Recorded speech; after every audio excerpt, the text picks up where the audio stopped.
Where's what's his name? Well, I'm sorry to hear that. So, well, you've been made a widow and you come here looking for me, is that it? You mean the family that always looked down on me? And you want me to help them? I always liked Jamie, at least compared to the rest of them. So, I'm too rough to marry into your family, but it's okay to ask me to help in saving. I say let Jamie live Jamie's life and not the nightmare that his daddy dreamed up for him. Well, first of all, you're gonna stay here, and you are gonna get yourself warm. Now, I sent John and Micah scouting out ahead. Arthur and I, we're gonna ride out, see if we can find one of them, just for a short bit. And I don't see what other choice we have. Listen. Listen to me, all of you, for a moment. Now, we've had, well, a bad couple of days. I loved Davy.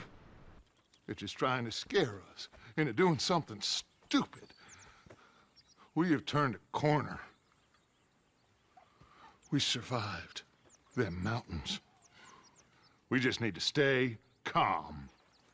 Miss Tilly, I'm okay. How are you? Congratulations.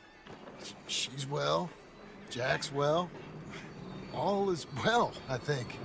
I never thanked you for what you did. Mine too.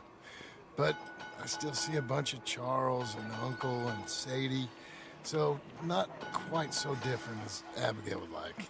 Yeah, we're up at Beecher's Hope, over in Great Plains, West Elizabeth. Sure, but what if we could force a train to stop? Well, of course. We get a wagon full of something flammable, oil. Put it on the tracks. They see it. They know they either have to stop or die. Ain't no train driver wants to be cooked alive. Oh, what happened? Poor bastard. Well, thank you, Mr. Morgan. I'll keep an eye on him. Mr. Morgan, we have a problem. A real problem. It's Tilly. What? She's been taken by them Foreman brothers she used to run with. Come along! Foreman brothers, what are they doing here? Well, I don't know what they've been doing here, but I can tell you what they're going to be doing here. Dying. You want to go hunting? I wish. No. I saw a huge bear. One of the biggest I ever saw. I reckon nearly 1,000 pounds. Of course. Let's go. Up near the Dakota River. Might take a day or two. So you still ain't replaced Boadicea? I've been meaning to offload this big Shire horse for a while now. Unruly bastard. Some big, loudmouth bastard tried to rob me and was out riding, so I... Let's take him to Valentine. It's on the way, sorta. There's a decent dealer there. We'll unload him, you can buy yourself a new horse. Put your saddle on him, let's get going. There's a bunch of the boys already in Valentine. Bill, Charles, and Javier. And Swanson found something down at the train station by the lake, apparently. And Strauss came back with that creepy little smile on his face. I'm sure there's a whole list of unfortunates he's forced money upon. Right, listen, I'm sorry, but we're family now. Arthur, you and me. Sons of Dutch makes us brothers. Sometimes brothers make mistakes. No, I got a plan to make it up to you. I thought you was a tough boy. Not one of those gentlemen trying to protect his riding clothes. Guess you won't be riding with me to rob the banking coach comes about this time in the Strawberry. I heard one of the O'Driscoll boys yapping about it while I was inside. We have a few cans of food and a rabbit. For what, 10, 12 people? When I was in the Navy, we were stranded at sea for 50 days.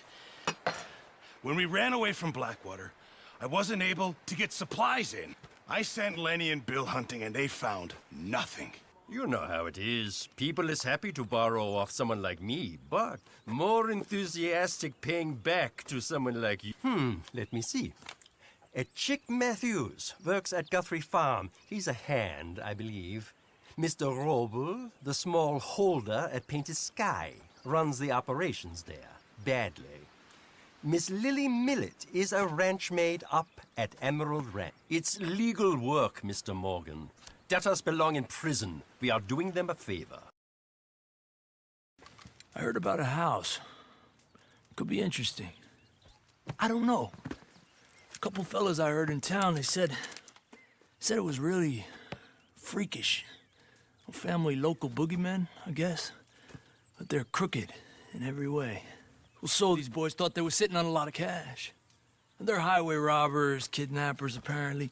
They're well hidden in the woods. Of course, it's dubious, but there ain't much risk of getting caught. Exactly. Just take a look. So, tell me, is your people, Jacobites or English lovers, are there? My dad would say that no politics was politics, because there ain't no judgment here. Most folks hate the Negroes, they hate the Redskins, the Jews, even us Irish. Well, in that case, you're gonna want what I just found for us. I was riding around a couple of days back. I come across this old cabin. A couple of fuckers lazing about outside all liquored up. I didn't think nothing of it. But then I come across this hunter down by the river. And he tells me they're a stick-up crew. Says they hit a train a couple of days back near Emerald Ranch. Nice fella he was, shared a bottle we did. Then I robbed the bastard blind. No reason not to. If he's right, it'll be a big haul for us. I saw 3 of them, maybe more, but I reckon you and me, we could take them real easy. It's already ours.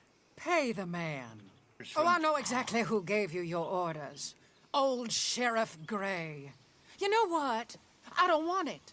In fact, sir, now you can do me a favor.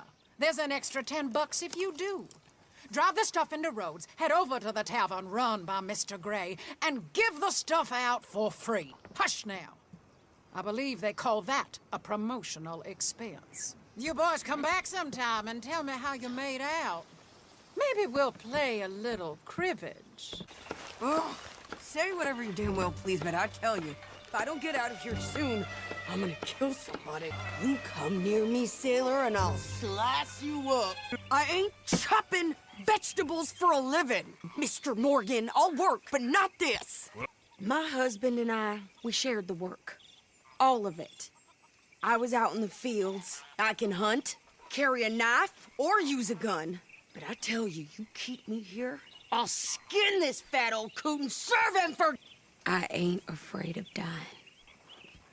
So I've graduated from chopping vegetables to shopping.